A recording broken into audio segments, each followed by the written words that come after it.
جناب احمد ولی خان صاحب، انتہائی قابل احترام زعمائے قوم، ہم سب شکر گزار ہیں قومی نیشنل پارٹی کے اور جناب احمد ولی خان صاحب کے، انہوں نے ہمیں ایک بڑے مثبت ایجنڈے پہ یہاں اکٹھے کیا اور یہاں پر تمام پارٹیوں کی نمائندگی موجود ہے، حکومتی جماعتیں بھی یہاں موجود ہیں، حزب اختلاف کی جماعتیں بھی یہاں موجود ہیں اور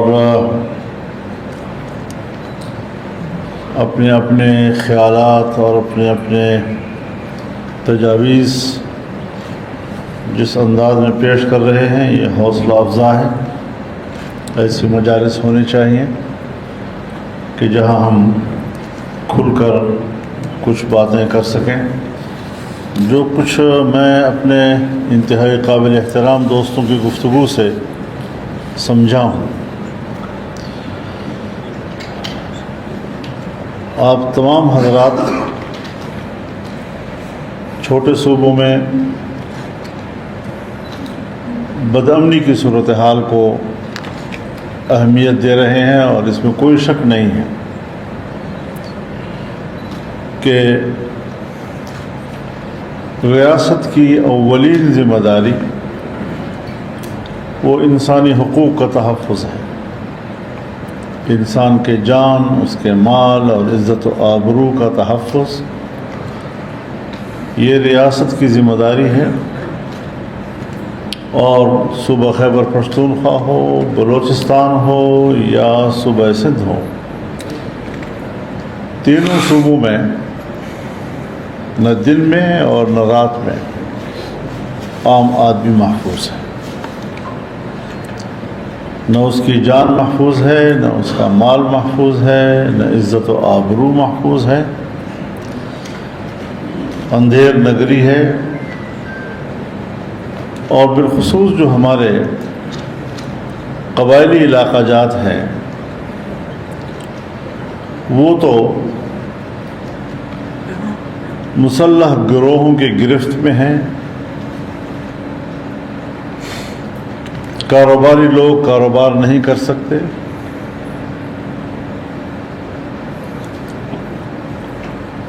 اگر کنسٹرکٹر ہیں وہ اپنا کام نہیں کر سکتے، ان کو بھتے دینے پڑتے ہیں، اور سرکاری طور پر منظور شدہ فنڈز جن منصوبوں کے لیے مختص ہوتے ہیں اس کا 10% باقاعدہ طور پر ان مسلح گروہوں کے حوالے کیا جاتا ہے۔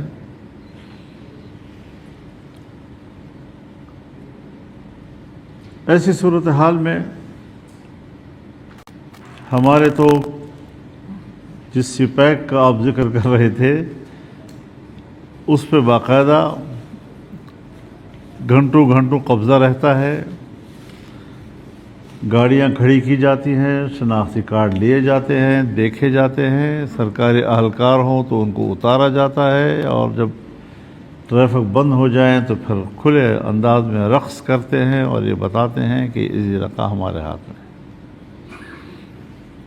اس میں کوئی شک نہیں ہے کہ حکومتی رٹ کے لیے یہ ایک بہت بڑا سوالیہ نشان ہے۔ ساتھ ہی ہمارے جو قبائلی علاقے ہیں، چاہے بلوچستان میں ہیں چاہے خیبر پختونخوا میں ہیں،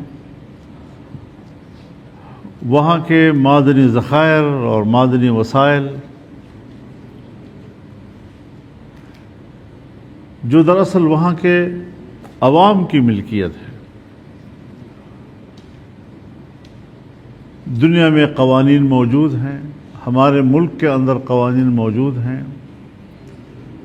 ہم ان قوانین کی روح سے اگر ہمارے پاس وسائل ہیں اور ہمارے پاس ٹیکنالوجی نہیں ہے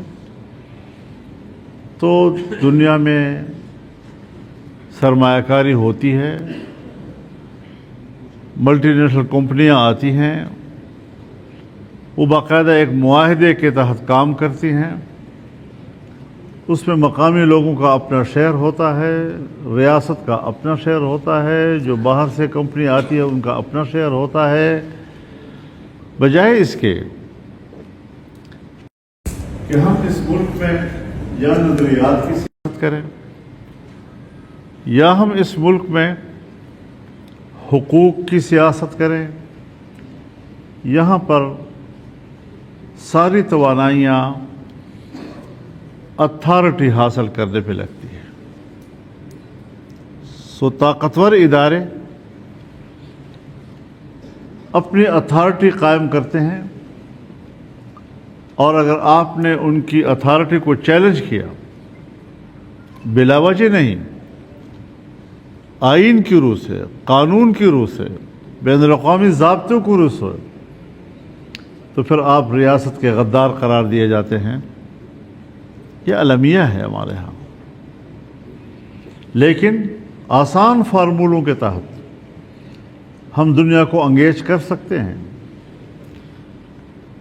ہمارے وہ ذخائر 77-78 سال سے جس پر ڈھکنے رکھے ہوئے تھے، اپنے قومی مفاد میں استعمال نہیں ہو پا رہے تھے، جس کی وجہ سے ہمارے چھوٹے صوبے یا قبائلی علاقے یا قبائلی عوام پسماندہ تصور کیے جاتے تھے، آج جب ان کے اپنے وسائل ان کے مستقبل کو روشن کرنے کے لیے سامنے آ گئے ہیں، ان کی مائننگ ہو رہی ہے، ان کی خرید و فروخت دنیا کے ساتھ ہو سکتی ہے، تو وہاں پر اتھارٹیز آ کر اپنا رٹ جماتے ہیں، اور وہاں کے نہ مقامی لوگوں کا کوئی اختیار، نہ پارلیمنٹ کا کوئی اختیار، نہ عوام کا کوئی اختیار، نہ سویلین گورنمنٹ کا کوئی اختیار۔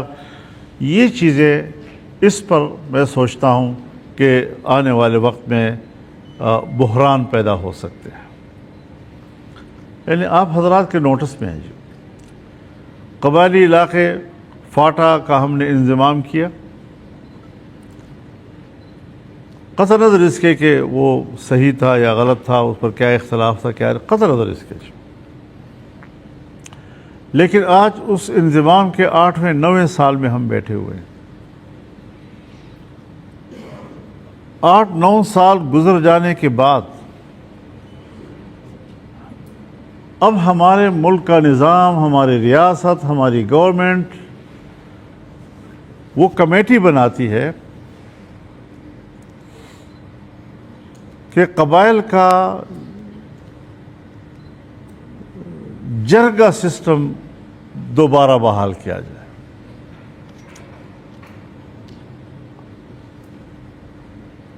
اب یہاں ایک سوال پیدا ہوتا ہے کہ جب ہم نتائج اخذ کرتے ہیں تو قبائلی دنیا میں اور فاٹا میں جو جرگہ ہوتا تھا وہ قومی ہوتا تھا، اور وہاں پر قیام امن کی ذمہ داری وہ وہاں کے اقوام پر اور قبائل پر ہوا کرتی تھی، جو انضمام کے بعد وہ گورنمنٹ کی طرف منتقل ہو گئی ہے۔ اب کل انضمام ضروری تھا، سو آپ نے کر دیا، لیکن آج 9 سال کے بعد اس کے جرگہ سسٹم کو بحال کرنا، اس کی ضرورت کیوں پڑ گئی؟ میں ایک عام پاکستانی کی حیثیت سے یہ تاثر لے رہا ہوں، اگر میں غلط ہوں اور مجھے سمجھایا جائے، میں آپ کی رائے کو سر آنکھوں پہ رکھوں گا، لیکن میرا تاثر ہے کہ انضمام کیا گیا فاٹا علاقوں کے وسائل تک رسائی کے لیے، سو ان کے وسائل تک جب رسائی حاصل ہو گئی، اور پھر اب جب بدامنی آ گئی تو بدامنی کی ذمہ داری دوبارہ قبائلی عوام اور قوم پر ڈالی جا رہی ہے کہ اس کو آپ نے کنٹرول کرنا ہے۔ سو وسائل پر ریاست کا قبضہ ہو گیا، اور ریاست امن و امان کی ذمہ داری سے ہٹنے کے لیے اسے دوبارہ عوام کے کندھوں پہ ڈال رہی ہے کہ آپ نے فیصلہ کرنا ہے اور آپ نے علاقے کے امن کو برقرار رکھنا ہے۔ اس پہلو کو، یہ سیاسی پہلو ہے اس کا، اس پہلو کو ہمیں نظر انداز نہیں کرنا چاہیے۔ ہم ایک چیز سے اختلاف کرتے ہیں، وہ تاریخ کے اوراق پر نوٹ ہو جاتا ہے۔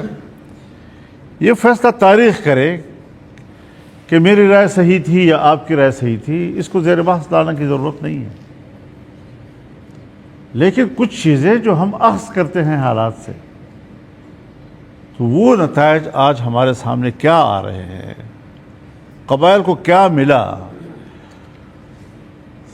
100 ارب روپے سالانہ ملنا 10 سال تک کے لیے، کہاں ہیں وہ وعدے جو اس قوم کے ساتھ کیے گئے تھے؟ کہاں ہے وہ سبز باغ جو اس قوم کو، اس قبائل کو دکھائے گئے تھے؟ قوموں کے ساتھ اس طرح کھلواڑ نہیں کیا جاتا، ان کے حقوق کا اس طرح مذاق نہیں اڑایا جاتا جس طرح کہ ہمارے ملک پہ اس کا مذاق اڑایا جا رہا ہے۔ اور پھر قانون بنائے جاتے ہیں مائنز اینڈ منرل ایکٹ کے حوالے سے۔ اس قسم کی جو قانون سازی ہوتی ہے، یہ قانون سازی آئین سے متصادم ہے۔ 18ویں ترمیم کے ذریعے سے صوبوں کو جہاں ان کے اپنے وسائل کا مالک قرار دے دیا گیا تھا، آج وہ دوبارہ ان سے واپس حاصل کرنے کے لیے نئے قانون سازی کے تحت وہ سب کچھ واپس چھینا جا رہا ہے۔ لہذا اس حوالے سے سیاستدانوں کو، قبائلی عوام کو بیدار رہنے کی ضرورت ہے، اور اس طرح کے ہمارے اس اکٹھ میں اور مل بیٹھنے میں یہ چیزیں ڈسکس ہونی چاہیے، اور ہم متفقہ چیزیں سامنے لائیں۔ متنازع چیزیں ڈسکس کرنا، وہ تو پھر ہم بحث میں پڑ جائیں گے، اس کا تو کوئی فائدہ پھر نہیں ہوگا۔ اس طرح کے ہمارے مجالس کی جو افادیت ہے، وہ ہم سب الحمدللہ اس میدان میں اور اس سیاست کی صحرا میں 30 40 سال گزار چکے ہیں۔ پتہ ہوتا ہے کیا ہو رہا ہے، کیا اس کا مستقبل آئے گا، ہمارے اوپر کیا اثرات پڑیں گے۔ ہمیں اس کا ادراک کرنے کی صلاحیت ہمارے اندر ہونی چاہیے، اور ہم اس پر ایک متفقہ موقف اختیار کریں۔ بدقسمتی سے ہمارے ملک کے سیاسی نظام، پارلیمانی نظام پر مسلسل سوالیہ نشان اٹھ رہے ہیں۔ میں کہتا ہوں کہ یہ نمائندہ حکومت نہیں ہے،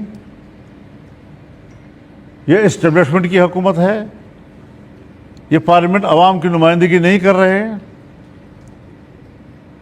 کیا پاکستان کے شہری کی حیثیت سے مجھے مطمئن نہیں کیا جائے گا؟ بہت سی چیزوں کا جو میں خود گواہ ہوں، میرے طرح لاکھوں کروڑوں لوگ گواہ ہیں، ان کی رائے کا مذاق اڑایا جائے گا؟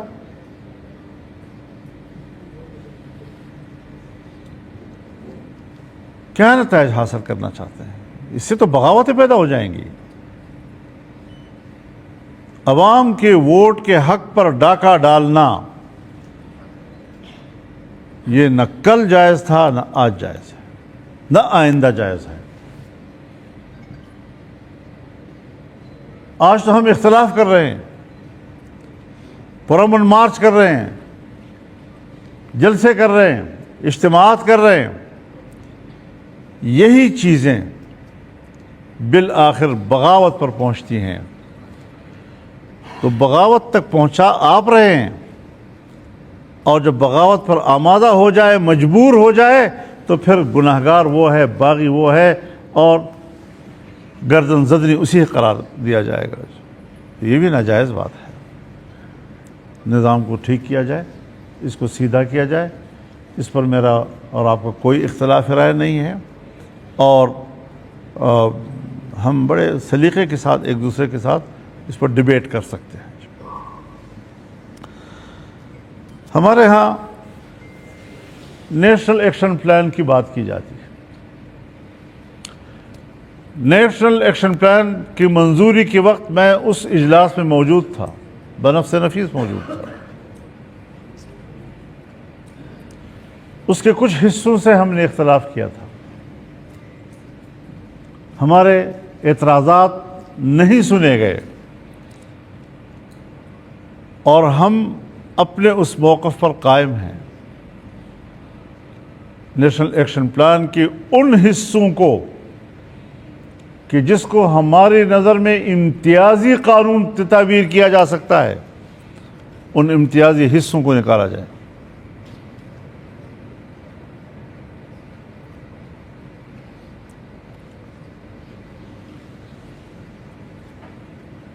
اور نیشنل ایکشن پلان اب ایک حوالہ تو رہ گیا ہے، لیکن یہ ایک اتفاق رائے تھا، نئے آئین کا حصہ ہے، نئے قانون کا حصہ ہے، باہمی طور پر ایک آل پارٹیز کانفرنس کا ایک اعلامیہ ہے. اس سے زیادہ اس کی کوئی حیثیت نہیں ہے. جس طرح ہمارا میثاق جمہوریت ہے، وہ ایک ڈاکومنٹ ہے، سیاسی جماعتوں کا ڈاکومنٹ ہے، وہ کوئی آئین اور قانون تو نہیں ہے، لیکن ہم اخلاقی طور پر جس طرح اس کا اپنے آپ کو پابند سمجھتے ہیں، ہم اس کو بھی ہم وہی پوزیشن دیں اور اس کو اس قابل بنائیں کہ وہ ملک کے اندر وہ متفقہ قرار دیا جائے، اس کے امتیازی حصوں کو ختم کر دیا جائے. ورنہ پھر یہ نیشنل ایکشن پلان نہیں ہوگا، یہ گورنمنٹ ایکشن پلان ہوگا. یہ ایک خاص نظریے کے حامل لوگوں کا ایکشن پلان ہوگا. یہ اجتماعی رویوں کے نام نہیں ہوگا. پھر سو اس حوالے سے بھی بجائے اس کے کہ ہم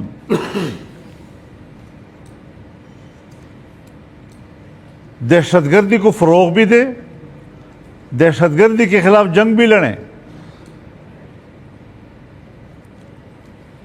ہمارے جو لا انفورسمنٹ ادارے ہیں وہ لڑتے ہیں، وہ جرم کو ختم کرتے ہیں، لیکن ہمارے جو خفیہ ادارے ہیں وہ جرم کو استعمال کرتے ہیں، وہ جرم کو ختم نہیں کیا کرتے. اور پھر وہی پالیسیاں بناتے ہیں، وہی آگے جا کر پھر اداروں کو لائن دیتے ہیں اور اس کے مطابق ہمارے ادارے چل رہے ہوتے ہیں. آج اگر باجوڑ کی بات ہے، اگر وزیرستان کی بات ہے، ہمارے تو روز روز جنازے اٹھ رہے ہیں. ہم نے تو باجوڑ میں ایک ہی دن کے اندر 80 اور 90 جنازے اٹھائے ہیں اور اب تک اس کا تسلسل کے ساتھ سلسلہ چل رہا ہے. وزیرستان میں روزانہ ہمارے جنازے نکلتے ہیں.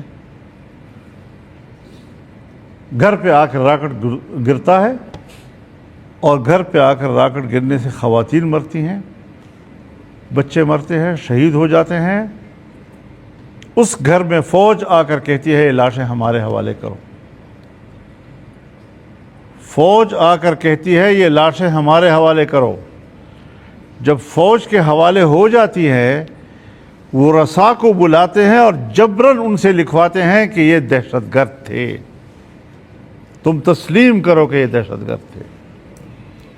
وہ کہتے ہیں صاحب گھر پہ راکٹ آیا ہے، بچی کا کیا تعلق ہے دہشت گردی کے ساتھ، خاتون کا کیا تعلق ہے دہشت گردی کے ساتھ، گھر کے اندر بیٹھے ہوئے غیر مسلح مرد ہے، بوڑھا ہے، جوان ہے، اس کا کیا تعلق ہے اس کے چیز کے ساتھ. میں کوئی مورچے میں تو نہیں لڑا ہوں آپ کے ساتھ، آپ کا راکٹ آیا ہے میرے گھر میں اور میرے لوگوں کو شہید کیا ہے. آپ اس کو اپنے کھاتے میں لکھنا چاہتے ہیں کہ اس کو کہو لکھ کر دو، اور پھر ان کی لاشیں بھی واپس نہیں کرتے، کہتے ہیں یہ دہشت گرد ہیں.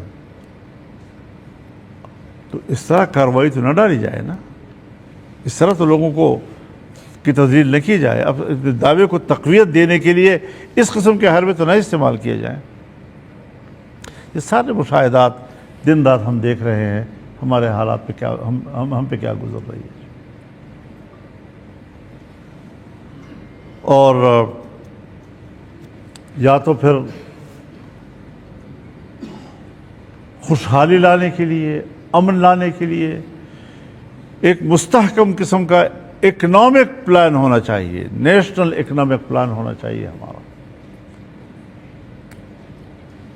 تاکہ ہم تمام صوبوں کے لوگ ہر علاقے کا عوام، اس کے آنے والی نسلیں، ان کے بچے مطمئن ہو جائیں کہ یہ ہمارے ریسورسز ہیں، ہم اس کے مالک ہیں اور یہ اس کے منافع جو ہمیں مل رہے ہیں۔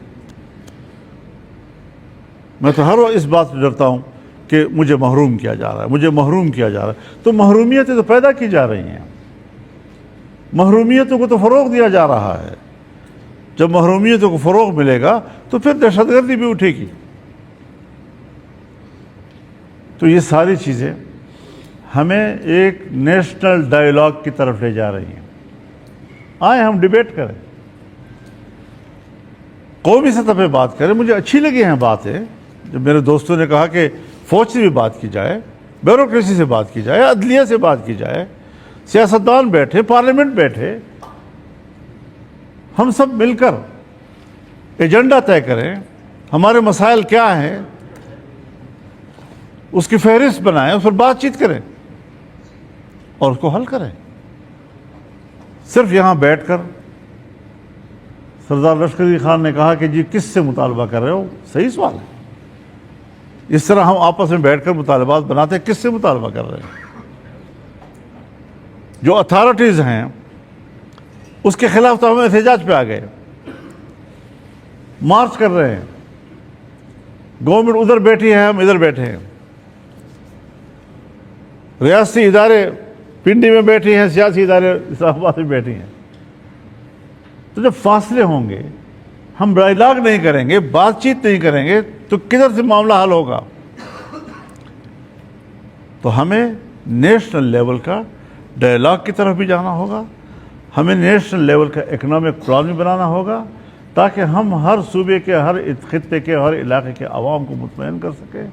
اور پھر یہ جو بد امنی ہے، اس کے پیچھے جو عوامل ہیں اور گہرے عوامل ہیں جس تک رسائی ہر پاکستانی کا ہمت نہیں ہے کہ وہاں تک ادراک حاصل کر سکے، اس کو ڈھونڈیں ہم۔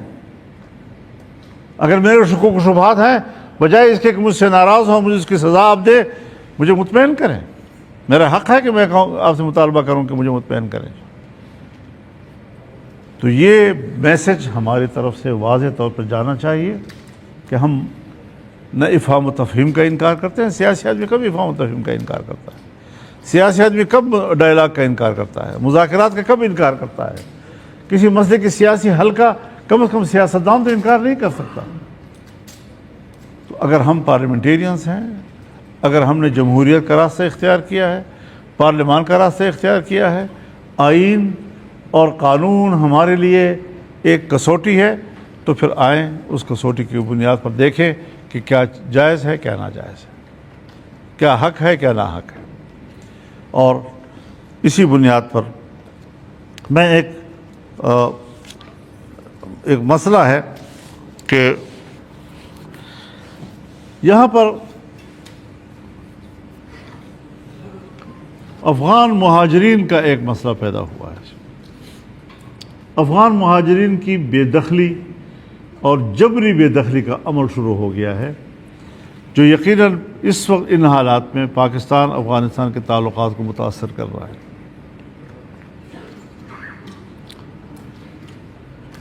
جب طالبان کی حکومت نہیں تھی اور اشرف غنی صاحب یا کرزئی صاحب ان کی گورنمنٹ تھی، تو اس وقت بھی یہ مسئلہ اٹھا تھا، 2016-17 میں بھی یہ مسئلہ اٹھا تھا۔ اس وقت ایک اعلیٰ سطحی میٹنگ ہوئی تھی اور اس میں ہم نے ان سے یہ گزارش کی تھی کہ افغان مہاجرین کی آپ کیٹیگریز طے کر لیں، کتنے افغان ہیں جنہوں نے 30-40 سال تک پاکستان میں سرمایہ کاری کی ہے، اور کتنے بینک ہیں کہ اگر افغانی وہاں سے پیسہ نکالے گا تو وہ دیوالیہ ہو جائیں۔ اگر وہ پاکستان میں سرمایہ کاری کر رہے ہیں اور اس کا پیسہ پاکستان کے اندر گردش کر رہا ہے اور میرے پیسے کی بڑھوتری کا ذریعہ بن رہا ہے، میں اپنے ملک کے مفاد کو بھی دیکھوں، تو اس کیٹیگری کو آپ الگ رکھ لیں اور ان کو آپ برات دیں۔